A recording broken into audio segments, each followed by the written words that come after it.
All right, hello everyone, and welcome to something quite a bit different than what we're used to. Instead of, being like some nice, well edited video, we're just going to be chilling. Yeah, uh, you may notice we're looking at a tier list. I figure, might as well get my opinions out there and everyone can dog on them because everyone hates each other's Pokemon opinions, basically. So, so I can't wait to put mine out there and for everyone to call it dog shit. I guess I should go over what I like qualify.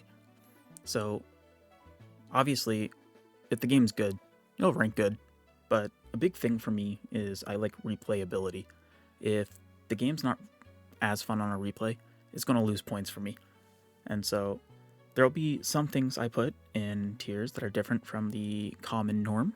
And a good chunk of the times, it's probably going to be due to replayability. That's really it. That's really all I have for qualifiers. Let's get on with it, shall we? I guess we should really just go in game order. Starting off, we have Red and Blue. This is the games that started this started everything. And people are like, "Oh, you can't put it bad because without these games, you wouldn't have the rest of it." I think that's bullshit. I think that's a bad argument. If your only argument for why this game can't be bad is because it started the series, you don't have a defense as to why this game isn't bad. I don't like Gen 1. Kanto is an extremely boring region. The story's not too much better. And Gen 1 is just hands down the worst way to experience Kanto. I know it's like they're old games, but like they're rough. They're rough. The glitches can be fun, but the fact that there's like near impossible to avoid glitches in the game because of like badge boost glitch and all that, it's wacky. And so, following it up, unsurprisingly, Yellow, it is slightly better than Red and Blue because you can get all the starters. That's it. Following Pikachu is pretty cool. Following Pokemon gets done better later on in the series. Getting all starters is better than later on in the series. I talked about both of those actually. So yeah, no, I'm not big up on Gen 1. Last time I played through Yellow, which is for a project I've been working on for a bit, which will see the light of day someday. But for now, it's just kind of in limbo. And what I said as soon as I finished my Yellow playthrough that I needed to do for it was, I don't want to ever play Gen 1 ever again. And so that's the summary of my relationship with Gen 1. Moving on to Gen 2. Where do we? Gold and Silver? People love Johto. It's garbage. The Johto is rough. It has a lot of good ideas, but it's not executed well. The games have a god awful level curve. I've said it before, I'll say it again. I should not be fighting a trainer with a level 2 Voltorb after the 3rd gym. It shouldn't be happening. It's bad, it's garbage, it's dookie. Johto gets completely undermined by Hamfist and Kanto into the postgame. Johto doesn't get its own, like, aha moment. Because everyone who's like, "Oh, Johto's so good, you get to play through 2 regions." If you're like, one of your big ups for the game is that you get to play through a different region, it's not saying good about Johto. And the other region is Kanto, which I think is dog shit. Kanto in these games is an oversimplified boss rush of horrible level scaling, and it's just not fun. I really don't like it. Crystal, it's rough. I think Crystal gets an E. The improvements Crystal makes over Gold and Silver, if I were to replay any of these games, it'd be Crystal, and I have done it. I've replayed. I think I may have played Crystal the most out of all the games on the board so far. Granted, that's mostly because I did 2 run-throughs just for setting up a double hunt for Shiny Celebi. But, it's, I don't know, the improvements they make, It's all right. But at the end game, or at the at the end of the day, it's still just Gen 2. Moving on, we move on to Gen 3, Ruby and Sapphire, and this is a bit of a tough one. I think it might be C. I really like Hoenn as region, and Ruby and Sapphire are good games. I'll replay them now and then, but it's hard for me to talk about why Ruby and Sapphire is here if I don't place Emerald, which I think is S tier. I know this is a big gap between Emerald and Ruby and Sapphire, but basically it's like if I'm wanting to replay a Pokemon game of Gen 3, it's Emerald. If I want to replay a Pokemon game, period, there's a good chance I'm picking Emerald. It's fun. It feels like Ruby and Sapphire completed, which is a really big thing. The having the combined stories of Team Aqua and Team Magma increases it. Having Groudon and Kyogre fight and the cutscene with that was really cool. The Battle Frontier, that alone gives it like easily 2 bumps up. And God, the Hoenn region is so good. Like, part of me wants to put Ruby Sapphire up in B, but like, God, the Hoenn region, I love how you loop through the Hoenn region on your playthrough. It's not a straight linear corridor like you get with modern games. It's just you're constantly revisiting areas, and you see how different things change on your like revisits. Like when you hit through Mauville the second time, just as a pass through, and Watson's there is like, hey, we're having issues. Do you mind going to this completely optional side area to help us? And then he gives you the reward for Thunderbolt. I think it's Thunderbolt he gives you. And it's just fun stuff like that. Although, is that Emerald exclusive? That might be Emerald. I don't know. No, surely that's in Ruby and Sapphire. Again, I haven't played Ruby and Sapphire much. Emerald was my first one of the 3 I got, and I played it a shit ton, and I'm not bored of it. That's another big thing. It's like, there's games where it's like I play them, and it's like, I don't know if I ever want to play these again, and we'll be getting to those at some point. Continuing on with Gen 3, we've got Fire Red Leaf Green. These, hands down, the best way to play Kanto. Still not super fond of them. Like, if I'm replaying a Kanto game, they're here. Like, these are the ones I'm replaying. The Sevi Islands are cool, but they're completely they're not developed well. The fact that stuff like evolutions of Pokemon introduced after Gen 1, like Golbat to Crobat, just gets stopped until the post-game for no reason whatsoever. Absolute baffling dogshit decision. The games look nice, although all the Gen 3 games look nice. Yeah, it's like the best way to play one of the worst regions. I don't like how Kanto's laid out. I've said it, and I'll be saying it again. It's just boring. I'm not a fan of the loop where it's like, oh, you hit this, and it's just like, all right, now you go to wherever you want. However, everything's just going to be underleveled because you can go to wherever you want. And no, the Pokemon selection, the 151 are iconic, but it's rough. The fact that you've never gotten anything more than the 151 in Kanto on like a main playthrough is kind of baffling. I don't know, is that it for main Gen 3, I guess? Yeah. I guess we can place the GameCube games, which I put in here. They're not mainline games, but I like them. And saying I like them, we're going to do Colosseum. Colosseum's a C. Colosseum is a stadium game with a tacked-on story mode. It's, the story is really cool conceptually. However, in execution, it's not great. A lot of the ideas they come up with, like Shadow Pokemon, end up feeling very underbaked in execution, and that's not like a bad thing, but it's rough on a replay. I played through it a couple times, and it's just, I get through it, and it's like, then you get to the end just feels like a boring gauntlet, and there's like areas exist solely just to like pad, where it's like, oh, go here, and you go pick up an item, and then you never visit that area again. I think there's like the gear when they're like constructing Real Game Tower. You just show up there, and then like that area is no longer accessible at some point, I believe, and then because it gets turned into Real Game Tower, and then that's all that exists there. And then there's like getting the key card because you have to take the train to basically go watch a basement get exploded to get a key card just to immediately take the train back. It's stuff like that. It's rough, but it's it's like was their first attempt. And again, a lot of the ideas they added were really cool. They just weren't executed well, which gives us the XD, which is straight tier up. XD, the story, not as cool, but the game's longer. You get like double the amount of shadow Pokemon.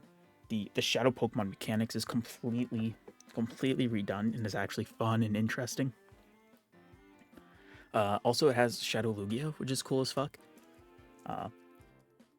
You can still get the Johto starters, even though they're more like out of the way, pain in the ass kind of thing. And it has like all these side stuff. It has the battle CDs. It has Poke Bingo, stuff like that. I think XD is kind of like XD to Coliseum is kind of like Ruby Sapphire to Emerald kind of thing, where it's like, yeah, they're interesting. Like, oh, these are perfectly fine games. Just what comes after them, just immediately better. Granted, this is a sequel to Coliseum and not just a third version kind of thing. But yeah, I don't know. I like it. I'd play XD again way before I'd play Coliseum again. But I'm probably gonna have to replay both of them eventually, anyways. So it is what it is. What's next? Is it Gen 4? Oh yeah, I know it's Gen 4. It's Diamond Pearl. Diamond and Pearl. To show my level of biases, Pearl was my very first Pokemon game. I've been watching the anime since I was like a toddler. I had toys and cards and shit. But the first time I played the game was Pearl. And so, I have strong feelings for Pearl. It's there. It is a very similar situation to Ruby and Sapphire, where I'm immediately just gonna do it. Platinum. Platinum is a really, really good game. Sinnoh's a really, really good region. Diamond and Pearl ultimately just kind of feel like a beta for Platinum. The games are slow. The region looks unfinished once you play Platinum. Once you get the details like the fog effects in Eterna Forest and the snow in Twin Leaf and all that. It just feels like unfinished version of Platinum. And Sinnoh's probably my favorite region. I think Emerald's the best designed region. I think Sinnoh's my personal favorite. Again, you get a little bit of the spinning around, being able to choose areas to go in like the second quarter of the game, but just the increase like surf speed, that's a huge up. Just when you're able to access stuff. Also, they added the Battle Frontier back. Again, massive up. Battle Frontier should be in every game. It's kind of stupid when it's not. Oh no, I can keep singing Sinnoh's praises. Diamond and Pearl are just like Ruby and Sapphire, where it's like, I will replay these games, but why would I replay these when the third versions exist? And so coming up is going to be like my first probably like super, super controversial pick. Heart Gold, Soul Silver. That's there. Nope, right there. I don't like Heart Gold, Soul Silver. I don't like Johto. This game is a very beautiful game. The Ho-Oh summoning cutscene in Heart Gold is probably the best looking cutscene in the entire franchise. It's absolutely beautiful. I don't like the game. They added a lot of cool stuff, like the ball seals from Diamond, Pearl, Platinum are there. I don't know why that's my first one. The Pokeathlon's there. They added a Safari Zone.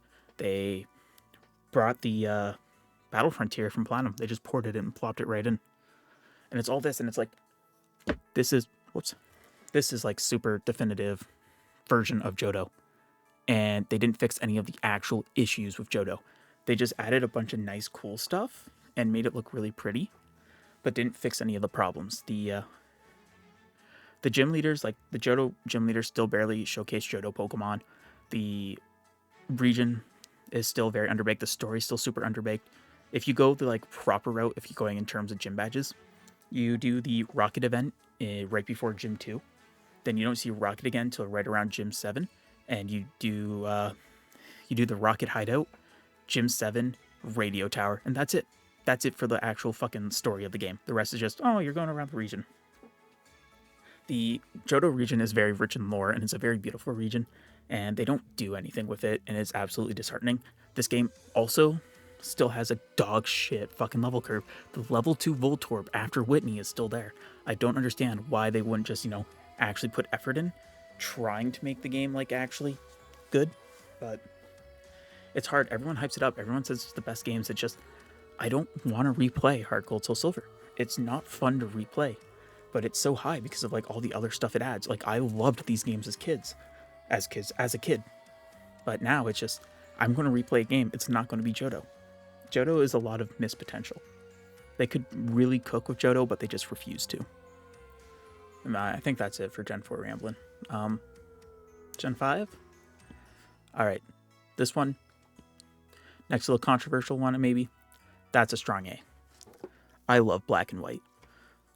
Black and White was the first generation where it's like, I'm getting this launch day. I got Pokemon Black on launch day in Canada, whenever that was. Sadly, I don't have the save file anymore, but I did it. I had it. I got the Victini event. I actually sat through, I got the events. I got all the Pokemon. I really liked being part of the community in Gen 5. I always loved Gen 5. I love, the fact that you only have to use HMs once in the main story of Black and White was, mind-blowing to me as a kid. I love the character designs. I love a lot of the Pokemon designs.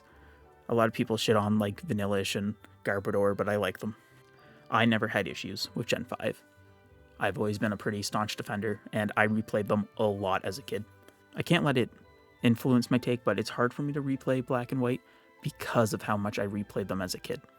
It's like I played this maybe too much, and that's my issue. And coming into Black 2 and White 2, this one be a bit of a controversial pick. I have it there. I prefer Black and White over Black 2 and White 2.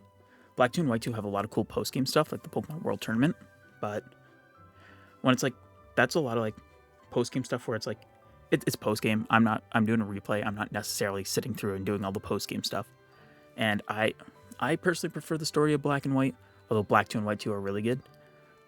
It's also even harder for me to play through Black 2 and White 2 because if you split the game, Black and White and Black 2 and White 2, into 4 quarters, Quarter 2 and Quarter 3 in Black and White and Black 2 and White 2 are super similar.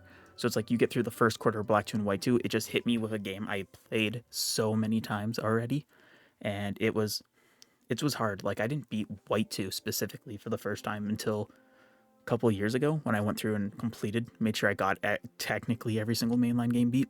But they're good games. I like the Pokemon. I like the designs. I like the stories. They offer a lot of fun stuff to do, but they're also missing some stuff. These games have no ribbons whatsoever. Musicals are dog shit. The Forced, that's another thing. Replaying Black 2 and White 2, I don't want to sit through the fucking half an hour of Pokestar Studios every time. It's annoying. It's a time waster. I don't like it. But yeah, no, that's Gen 5. Really good gen. For the longest time,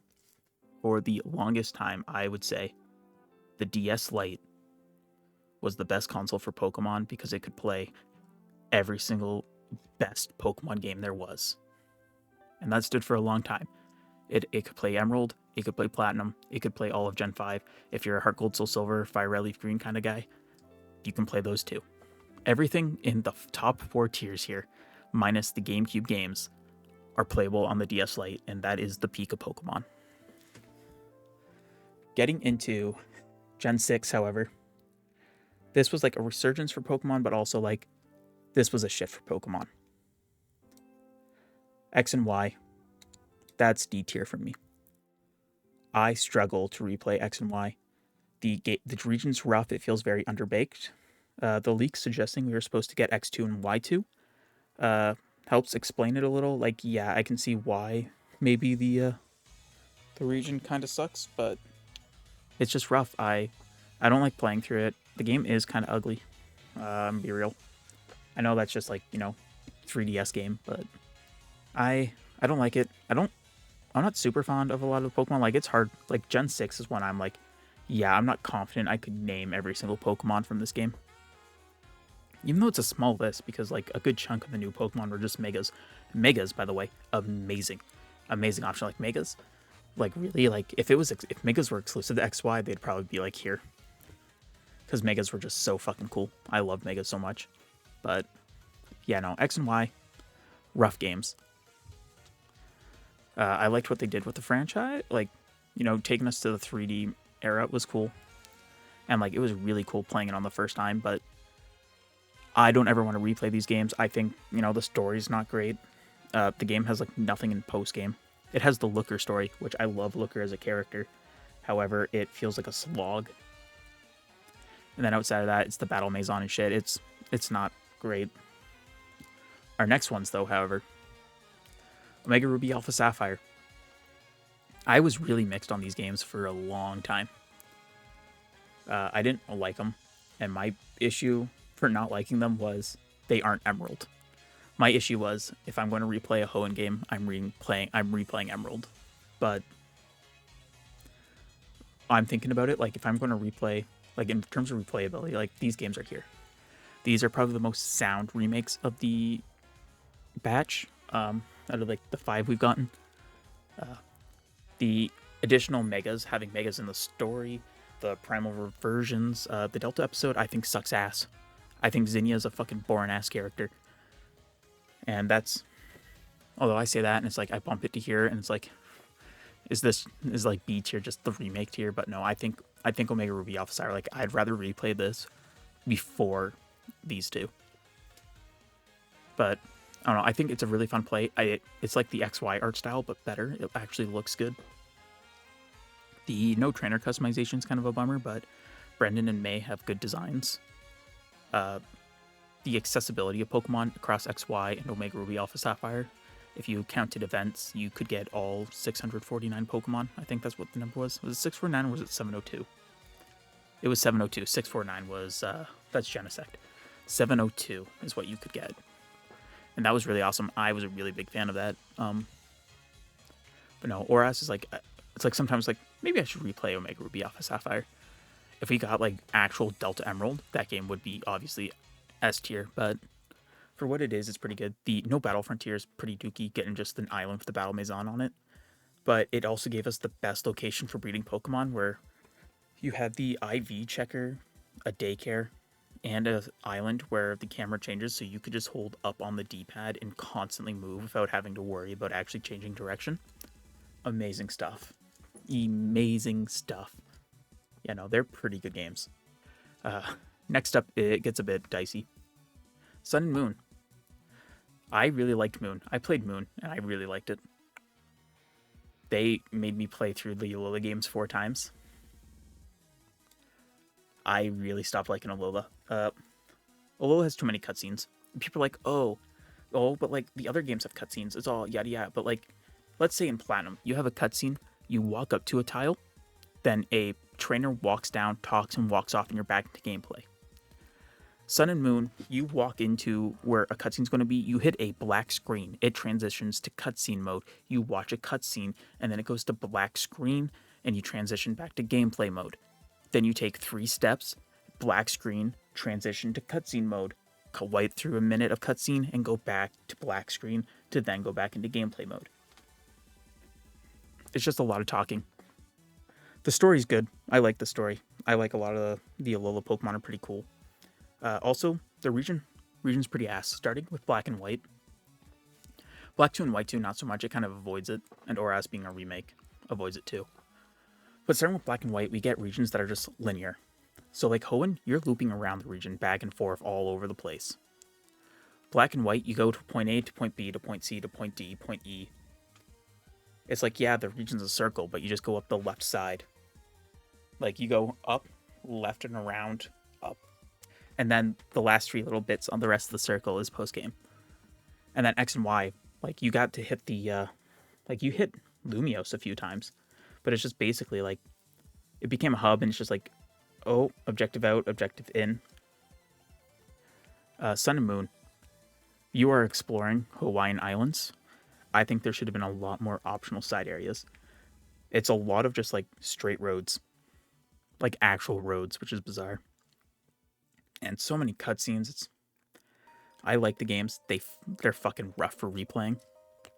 The fact that when they did the Pikachu hat, like the Ash Hat Pikachu events, where it was one code and you had to choose what week to redeem it to determine what hat you got. That's when I bought my copy of Sun, so I could just reset it to get multiple of the Ash Hat Pikachus, and at perfected speed, like going as fast as possible. The earliest you get to a Pokemon Center is 30 minutes in, which is nutty. And that's like pure optimal gameplay. Well, at least for me, anyways. Yeah, no, I Sun and Moon are like games I look at and it's like I wish I wanted to replay you. Their follow-up, the should have been a third version, but was actually 2 games. Ultra Sun and Ultra Moon. I put them above. People say the story in Sun and Moon is better. Ultra Sun and Ultra Moon are just nicer to play. They cut out a lot of fluff, and the wormhole stuff at the end, like the post game, that's neat. Yeah, that's really about it. Like, I like the wormhole stuff, and it's less cutscene heavy. It's slightly more replayable, but a lot of my complaints for Sun and Moon just carry over. Yeah, it's a low layer games I wish were better. Finish off Gen 7 here, we have Let's Go. Let's Go's there. I fucking hate Let's Go. Let's Go is just Kanto again, but like with a shitty catching mechanic. I hate when you play, unless you're playing handheld, you have to play with one Joy-Con. It's not comfortable to play. It's not fun to play. It does a lot of cool stuff. You know, it has a cohesive art style. I'm not a big fan of the art style, but it's the most cohesive art style on the Switch. It has the best following Pokemon in the series. It's like a spin on the story, which Kanto's story still suck. It is Kanto's story, but red, blue, and they actually introduced green, which is cool. But it's like, yeah, these characters exist, and they're actually not attached to the Kanto story anymore. They just happen to do their journey a few years earlier. And it's like, you could have just made a sequel. I would love Let's Go, even if it still had the shitty catching mechanic. If Let's Go was a game where you play through Kanto a few years, like a good few years after Red and Blue. And so, like, your first time doing Gym 8, Blue is already the gym leader. And then once you beat the champion, it opens up, and then you have post-game Johto. And they could actually, you know, do something interesting with Johto. And they actually introduce the babies and the evolutions introduced later in the series into this game. They could have really explored the concept, but it's just a lazy... I can't even say lazy. It's just a phoned-in fucking Kanto remake. They really put a lot of work in the aesthetic. It's just fucking Kanto. I fucking hate Kanto so much. Alright. Here, we're getting some, like, probably some more agreeable takes, I guess. Let's Go, I don't know how it's, like, super liked. Sword and Shield. I love Sword and Shield. I don't like replaying Sword and Shield. My first playthrough of Sword and Shield, I loved it. I was like, yeah, this is awesome.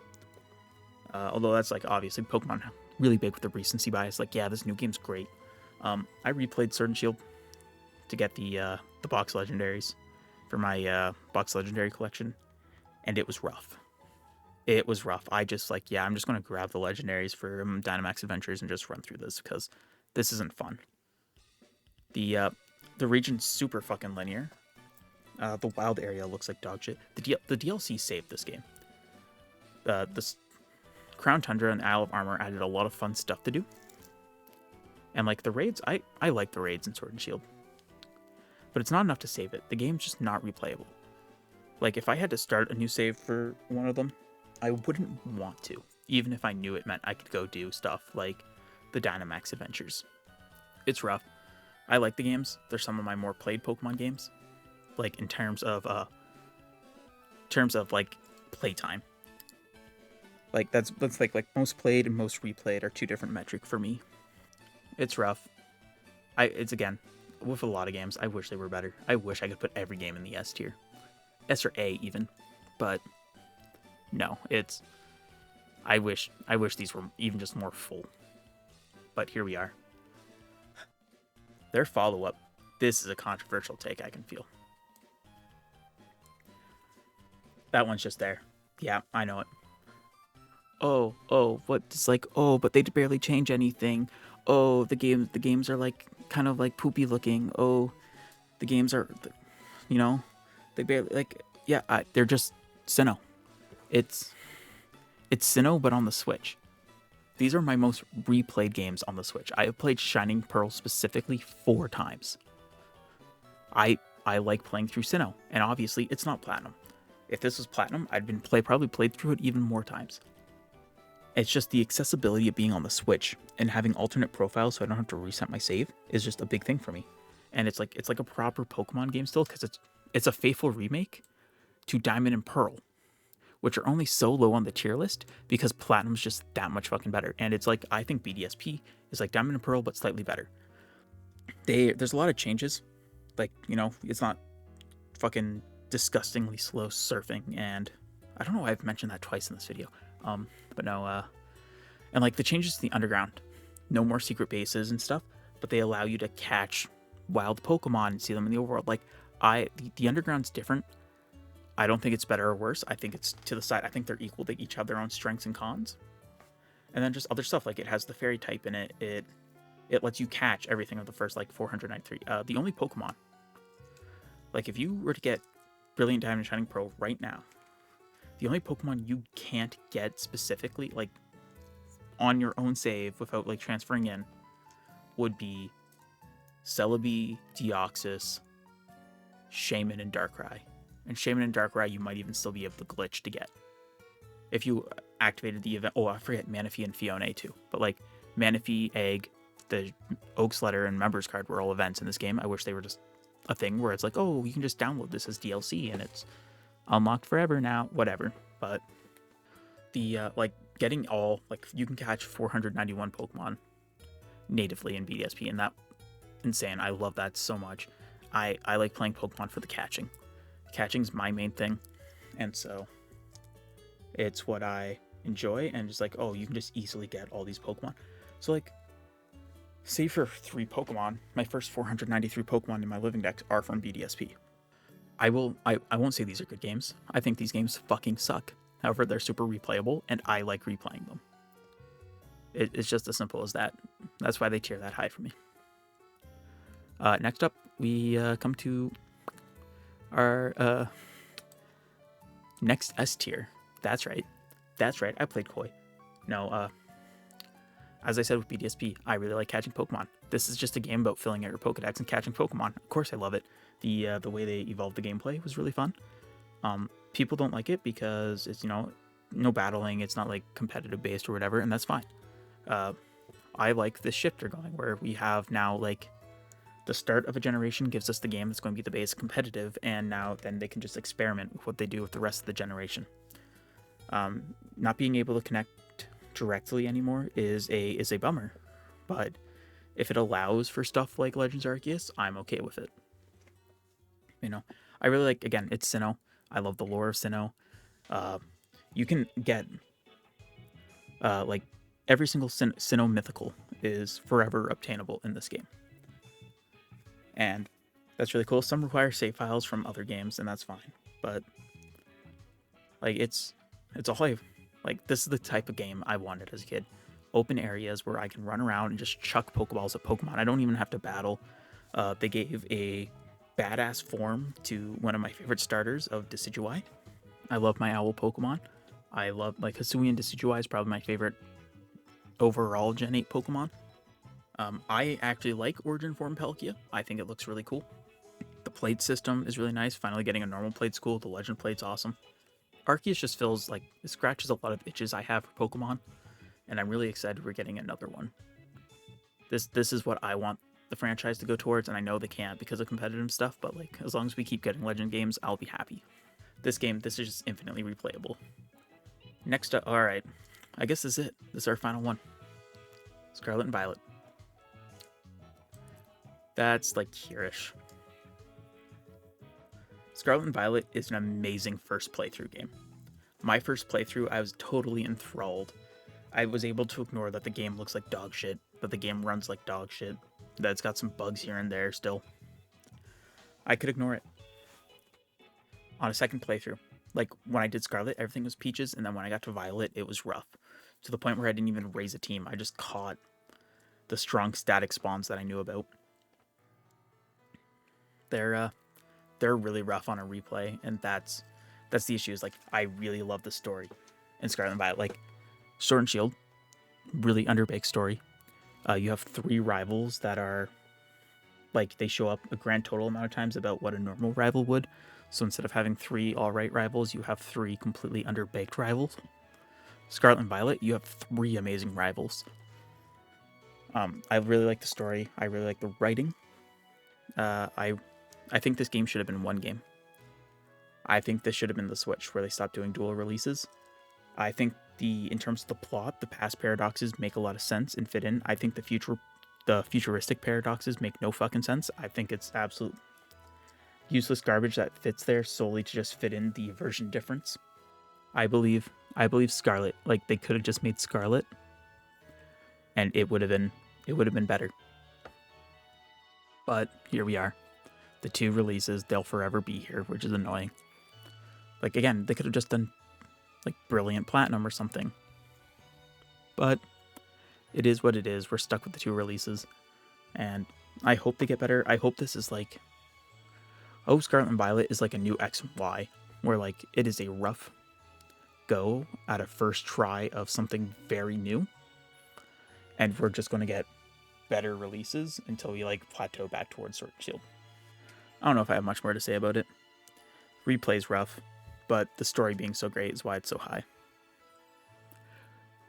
I don't know. Would I play XD more than that? I guess it's not. I don't know. I don't see. I think this should be above Scarlet and Violet, but I don't think it should be before XD. But I don't know if XD should be before that. You know, these 3 are pretty equal, I guess. But like maybe I could put like these guys in a tier below, maybe. But that's just even put more salt in the wound. No, this might be it. I think this is my tier list. All right. Well, if you watch this, I want to thank you all for watching. This has been a fun, chill little thing, a little brain decompressor. If you like this, would love a like and a subscribe. Those really help out the channel. Comment down below, you know, what's your favorite Pokemon game? What's your least favorite? Tell me my opinions are dog shit, or agree with them if you do, for whatever reason. Yeah. I expect this to be dicey, controversial, maybe. Who knows? I want to thank you all for watching, and I hope you all have yourselves a goddamn good one.